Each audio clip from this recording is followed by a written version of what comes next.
आपण पुरुष उमेदवारांकरिता बघा पोलीस उपनिरीक्षक या पदासाठी जे उमेदवारांनी आता शारीरिक चाचणी आहे त्यांची शारीरिक चाचणीसाठी मित्रांनो संपूर्ण तपशील समोर आलेला आहे।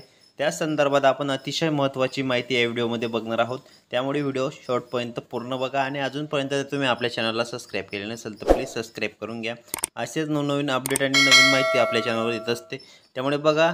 तर मित्रांनो मैदानी चाचणीचा तपशील काय आहे बघा पुढे बघा 2 मिनिटं 30 मिनिटे बघा 2 मिनिटं 30 सेकंद किंवा त्यापेक्षा कमी असल्यास 50 गुण दिले जाणार आहे। पुरुष उमेदवारांकरता आहे 800 मीटर धावण्याकरता 2 मिनिटं 30 सेकंद किंवा जास्त परंतु 2 मिनिटं 40 सेकंद त्यापेक्षा 44 गुण संपूर्ण इथं तपशील देण्यात आलेला आहे मित्रांनो। बघा पुढे बघा पुलअप्स क्षितिज समांतर व खांब्यावर उमेदवारांना 8 पुलअप्स काढावे लागतील, त्यासाठी 20 गुण देण्यात आले आहेत, म्हणजे एका पुलअप्ससाठी 2.5 गुण राहतील।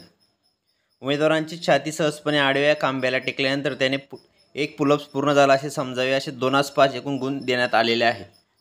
तसेच मित्रांनो पुढे बघा जो तुमचा गोळाफेक आहे, गोळाफेक तुमचा बघा 7.260 किलोमीटर म्हणजे जो पोलीस भरतीला गोळा राहतो तोच गोळा तुम्हाला असणार आहे। तुम्हाला इथं मीटर देण्यात आलेले आहे, 7.5 मीटर जर फेकलं तर 15 गुण, 7 मीटर परंतु 7.5 मीटरपेक्षा कमी फेकलं तर 12.5 गुण संपूर्ण इथं माहिती देण्यात आलेली आहे। आणि मित्रांनो गोळा फेकताना तुम्हाला एक चूक करायची असेल तर त्यासाठी गुण कमी करण्यात येणार नाहीत। बघा गोळा फेकलेला गोळा जर सीमांकन रेषेच्या मध्यावर पडला तर उमेदवारांना नजीकच्या वरच्या श्रेणीतील गुण दिले जातील। उदाहरण जर गोळाफेकीचे 6 मीटर अंतर असेल तर 7.5 गुण देण्यात येतील। तसेच लांब बघा लांब पण आहे, लांबीला तुम्हाला 4.5 मीटर असेल तर 15 गुण, म्हणजे लांबी कमी आहे मित्रांनो 15 गुण। 4.5 मीटर किंवा त्यापेक्षा जास्ती असेल तर 14 गुण, म्हणजे असं कमी असेल 4.5 मीटरपेक्षा कमी, अजून त्याच्यापेक्षा कमी असेल तर 12 गुण, अशी संपूर्ण माहिती इथं देण्यात आलेली आहे। पुरुषांसाठी ही माहिती आहे, महिलांसाठी पण बघणार आहोत आपण महिलांना काय माहिती देण्यात आलेली आहे। तर बघा मित्रांनो इथं उमेदवारांना फक्त एकच उडी मारण्याची परवानगी राहील, अशी उडी मारताना अपघात झाल्यास किंवा चूक म्हणजे उडी मारण्याच्या रेषेवर किंवा रेषेपलीकडे पहिले पाऊल टाकल्यास उमेदवारास एक जादा संधी देईल व त्यासाठी गुण कमी केले जाणार नाहीत।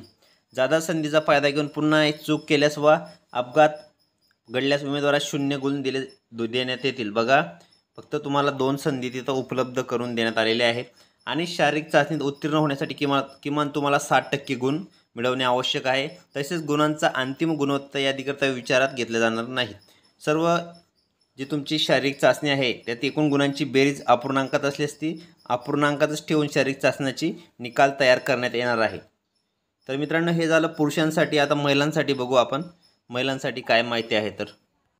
तर बघा महिला उमेदवारांनी पण हा व्हिडिओ पूर्ण बघा। तर महिला उमेदवारांसाठी बघू शकता तुम्ही शारीरिक चाचणी धावण्यामध्ये 400 मीटर आहे त्यांना, तर 1.15 मीटर बघा 1 मिनिट 15 सेकंदमध्ये धावल्यास त्यांना 50 गुण दिले जाणार आहेत, त्यापेक्षा कमी धावल्यास 44 गुण देण्यात येणार आहेत। इथं संपूर्ण इथं माहिती देण्यात आहे, तुम्ही बघू शकता। लांब उडीसाठी पण त्यांना इथं 4 मीटर किंवा त्यापेक्षा जास्त असेल तर 30 गुण, 3.80 मीटर किंवा परंतु 4 मीटरपेक्षा कमी असेल तर 28 गुण, असे संपूर्ण इथं गुण देण्यात आलेले आहे। संपूर्ण इथं तपशील तुम्ही बघू शकता। तसेच गोळाफेक देण्यात आलेला आहे, महिलांना गोळाफेक फक्त 4 किलोचा असतो, पोलीस भरतीमध्ये जो राहतो तोच गोळा इथं आहे। गोळाफेकीचे अंतर पण तुम्ही बघू शकता सेम आहे, पोलीस भरती आहे तसं, ठीक आहे। जर गोळाफेकीचे अंतर 5 मीटर असेल तर 14 गुण देण्यात येतील। आणि बघा वरील चाचणी प्रकाराच्या सरावासाठी उमेदवारांना राज्यात पोलीस कवायत मैदानाचा उपयोग करण्यात येईल, तसेच त्यांना पोलीस निदेशकांची मदत घेण्यात येईल। पोलीस यासाठी मुंबई, पुणे, औरंगाबाद, नागपूर येथील पोलीस उपायुक्त, पोलीस मुख्यालय आणि जिल्ह्याच्या ठिकाणी पोलीस अधीक्षक कार्यालयाशी संपर्क साधावा। शारीरिक चाचणीत उत्तीर्ण होण्यासाठी किमान 60% गुण मिळवणे आवश्यक आहे।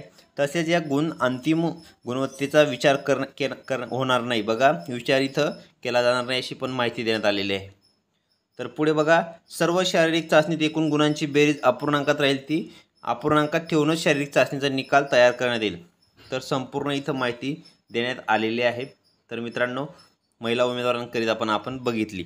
मित्रांनो, तुम्हाला याच्यात काही शंका असतील तर कमेंट बॉक्समध्ये नक्की विचारा. असेच नवनवीन व्हिडिओनी लेटेस्ट माहिती बघण्यासाठी तुम्ही आपल्या चॅनलला पटकन सबस्क्राईब करा. तर भेटूया पुढच्या व्हिडिओमध्ये नवीन माहिती नवीन अपडेट्ससह. तोपर्यंत जय हिंद जय महाराष्ट्र. व्हिडिओ पूर्ण बघितल्याबद्दल धन्यवाद.